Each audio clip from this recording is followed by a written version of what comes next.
तर पहा मुलांना आपलं जे चॅप्टर आहे ते आपण बघत होतो द फन दे हॅड.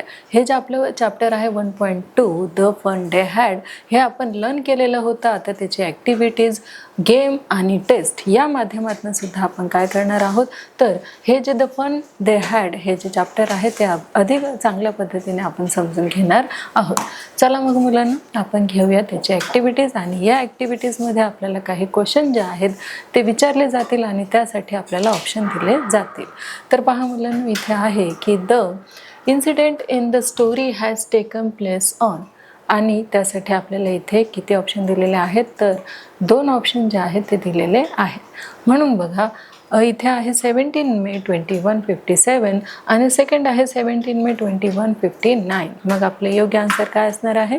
अगदी बरोबर, ते असणार आहे 17 मे 2157. म्हणजे ही जी घटना आहे ती कधीची आहे, तर ती भविष्यकालीन आहे.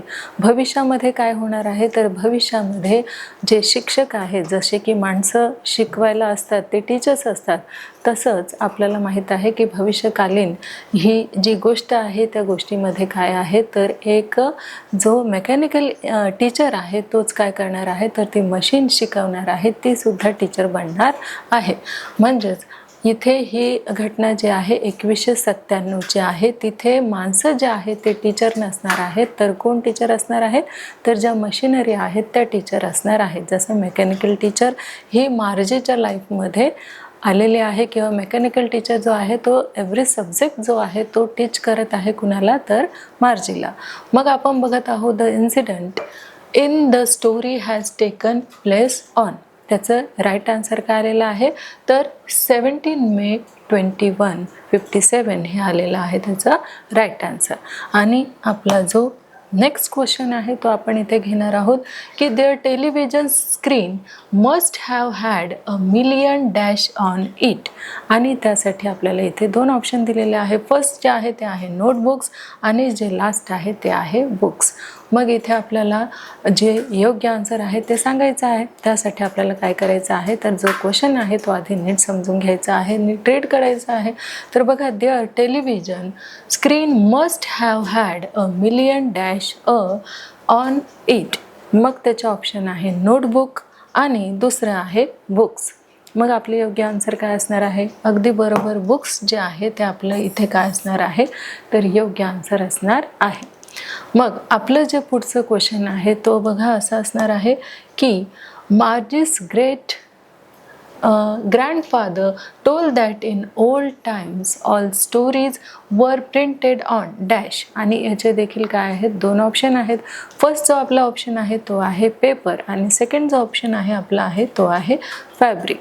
बघा, आधी म्हणजे आत्ताच्या काळामध्ये काय केलं जातं आहे, तर जे प्रिंट आहे पेपरवरती केलं जातं, पण आधी काय असणार आहे की सगळं स्क्रीनवरती आपल्याला जो सिलेबस आहे तो दिसणार आहे. मग इथे आपलं योग्य आन्सर काय येणार आहे पहा. Merges great grandfather told that in old times all stories वर प्रिंटेड ऑन डॅश. मग ते पेपर असणार आहे की फॅब्रिक असणार आहे?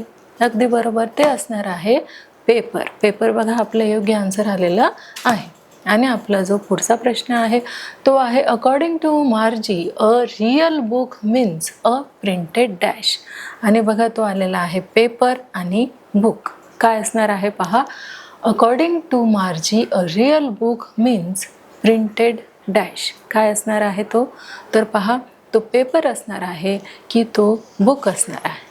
प्रिंटेड बुक्स आता कसे आहे, तर प्रिंटेड आहे. म्हणजेच स्क्रीनवरती जास्तीत जास्त आपण जे बुक्स आहे जेव्हा आपण ते रीड करतो तर बुक विकत घेतो आणि ते काय करत असतो, तर ते पुस्तकांचं आपण वाचन करत असतो. म्हणजे तिथे according to Margie a real book means a printed काय येणार आहे, तर बुक हे येणार आहे. तर पहा, बुक हे आपलं काय आलेलं आहे, राईट आन्सर आलेलं आहे. म्हणजेच according to Margie a real book means a printed ह्याचं जे योग्य आन्सर आहे ते काय येत आहे, तर बुक हे आपलं योग्य आन्सर येत आहे. आणि आपला जो पुढचा प्रश्न आहे तो असा आहे की Tommy is merges brother. Tommy is काय आहे, मार्जिस ब्रदर आहे.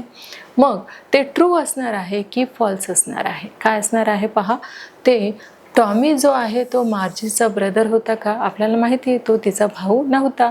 मग हे जे सेंटेन्स आहे ते रॉंग असणार आहे की राईट असणार आहे? तर हे रॉंग असणार आहे, म्हणजे फॉल्स असणार आहे. बघा आपलं आन्सर देखील राईट आलेलं आहे. आणि पुढचा जो आपला प्रश्न आहे तो आपला असा आहे की Tommy found the old book in attic. आता टॉमीला वाचनाची काय होती? आवड होती, आणि म्हणून हे जे सेंटेन्स आहे Tommy found the old book in the attic, हे जे सेंटेन्स आहे ते कसं आहे? ट्रू आहे की फॉल्स आहे? अगदी बरोबर, हे जे सेंटेन्स आहे ते कसं आहे? तर ते ट्रू आहे. आणि आपला जो पुढचा प्रश्न आहे तो आपण असा घेणार आहोत की मार्जी वॉज ओल्डर दॅन टॉमी. आता मार्जी जी आहे ती कशी आहे? ती टॉमीपेक्षा लहान होती की मोठी होती? तर ती लहान होती. मार्जी ही 11 वर्षाची होती आणि टॉमी हा किती वर्षाचा होता? तर तो 13 वर्षाचा होता. पण सेंटेन्समध्ये आपल्याला काय सांगितलेलं आहे की मार्जी वॉज ओल्डर दॅन टॉमी, म्हणजे मार्जी ही टॉमीपेक्षा मोठी आहे असं हे सेंटेन्स आहे. मग आपल्याला माहीत आहे की हे सेंटेन्स ट्रू असणार आहे की फॉल्स असणार आहे? अगदी बरोबर, हे सेंटेन्स जे आहे ते कसं आहे? तर फॉल्स आहे. आणि आपला आन्सर देखील बरोबर आलेलं आहे. आपला जो पुढचा प्रश्न आहे तो असा आहे की the old book was about school. काय आलेलं आहे पहा, the old book was about school, आणि याचे 2 ऑप्शन आपल्याला आलेले आहे. फर्स्ट आहे ट्रू आणि सेकंड आहे फॉल्स. तर the old book was about school हे जे आपल्याला इथे दिलेले आहे ते ट्रू असणार आहे की फॉल्स असणार आहे? पहा, तर the old book was about school हे जे आन्सर आहे ते कसं आहे? बघा, ते ट्रू असं आहे. म्हणजे आधी काय व्हायचं? तर आधी जे काही ग्रँडफादर आहे किंवा त्यांचे ग्रँडफादर आहे ते काय करायचे? स्कूलमध्ये जायचे. सगळेजण काय करायचे? सेम एजमधले एका क्लासरूममध्ये बसायचे आणि खूप मजा मस्ती करायचे आणि शिकायचे सुद्धा. ही जी गोष्ट आहे ती टॉमी कोणाला सांगतोय? तर ती टॉमी सांगतोय मार्जीला. आणि मार्जी मग इमॅजिन करते की खरंच जर असं असतं तर किती सुंदर असतं, आणि आत्ताच्या घडीला तसं आहे. ह्या कल्पनेमध्ये मार्जी जी आहे ती आता रंगलेली आहे. तर बघा, अशा प्रकारे आपली जी ॲक्टिव्हिटीज आहे ती इथे कंप्लीट झालेली आहे. आणि आता आपण गेमच्या माध्यमातून सुद्धा काय करणार आहोत? तर गेमच्या माध्यमातून सुद्धा आपण इथे समजून घेणार आहोत की इथे आपण जे प्रश्न आपल्याला विचारलेले आहे त्या प्रश्नांचे आपल्याला इथे 4 ऑप्शन जे आहे ते दिलेले आहे. आणि मग ते 4 ऑप्शनपैकीच आपल्याला काय करायचं आहे? तर त्या 4 ऑप्शनपैकीच आपल्याला एक जे राईट आन्सर आहे ते द्यायचं आहे. तर इथे सेंटेन्स आहे बघा की दस थिंग्स हॅपन समटाईम्स. तर मग आपल्याला सांगायचं आहे इथे योग्य आन्सर काय आहे? तर प्रेझेंट टेन्स हे आहे की इथे पास्ट टेन्स आहे. Past continues, present continues. इथे काय आलेलं आहे बघा, दस थिंग्स हॅपन समटाईम्स. मग हा जो टेन्स आहे तो कुठला असणार आहे? अगदी बरोबर, तो पास्ट टेन्स जो आहे तो असणार आहे. म्हणून हा कुठला टेन्स आहे? तर हा जो आहे हा आहे पास्ट टेन्स. आणि आपलं जे आन्सर आहे ते राईट आलेलं आहे. आणि आपला जो पुढचा प्रश्न आहे तो असा आहे की ही पॅटर्न मॅरेज हेड. काय सांगितलेलं आहे की जो काउंटी इन्स्पेक्टर होता तो काय करायचा की तिच्या डोक्यावरती एक टपली मारायचा. तर मग हे जे सेंटेन्स आपल्याला दिलेलं आहे, ही पॅटेड मार्जेस हेड, हे कुठलं सेंटेन्स आहे? बघा, ते पास्ट टेन्स आहे, पास्ट कंटिन्यूज आहे, प्रेझेंट टेन्स आहे की प्रेझेंट कंटिन्यूज आहे? मग आपल्याला इथे सांगायचं आहे की ही पॅटर्ड मॅरेजेस हेड, हे ईडी इथे आलेलं आहे, म्हणजे हे कुठलं सेंटेन्स राहणार आहे? अगदी बरोबर, पास्ट टेन्स काय आहे? हे जे सेंटेन्स आहे ते कुठलं आहे? तर पास्ट टेन्स आहे. आणि आपला जो पुढचा प्रश्न आहे तो असा आहे की ही गिव्ज हर ॲन ॲपल. काय सांगितलेलं आहे बघा, ही गिव्ज हर ॲन ॲपल.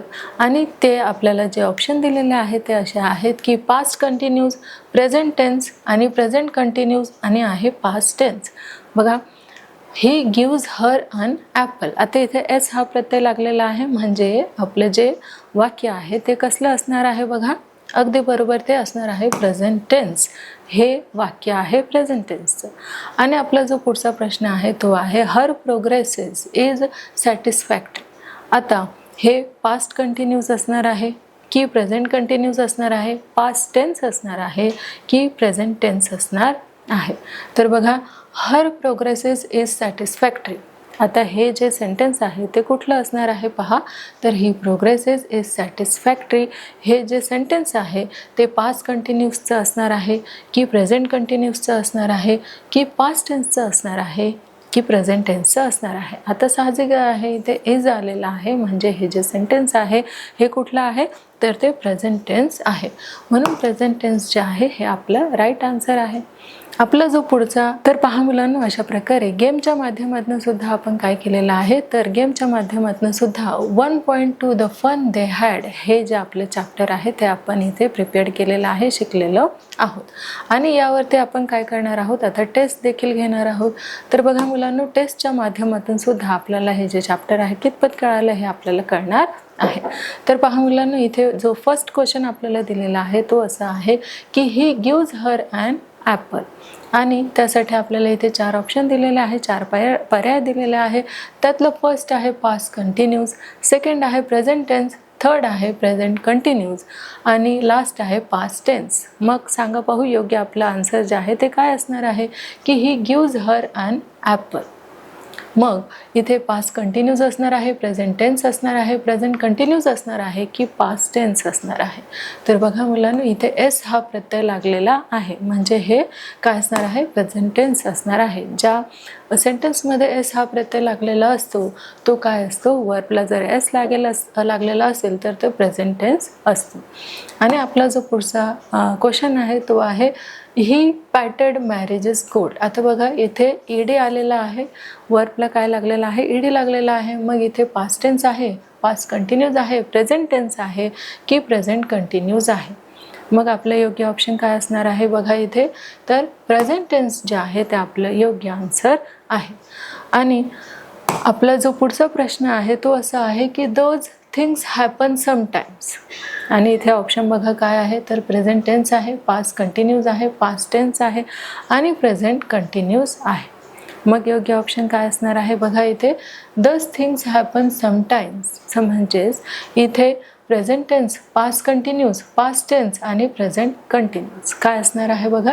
इथे एस हा प्रत्यय लागलेला आहे पण हे दस थिंग्स हॅपन काय लागलेलं आहे तर समटाइम्स म्हणजे हे जे सेंटेन्स आहे ते कुठलं असणार आहे, अगदी बरोबर ते पास्ट सेंटेन्स असणार आहे.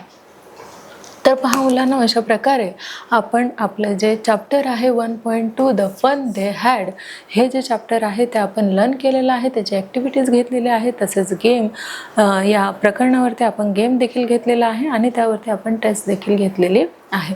तर अशा प्रकारे आपलं जे चॅप्टर आहे 1.2 द फन दे हॅड हे जे चॅप्टर आहे ते आपण कंप्लीट केलेलं आहे. लवकरच आपण भेटणार आहोत नेक्स्ट टॉपिकमध्ये. तोपर्यंत धन्यवाद.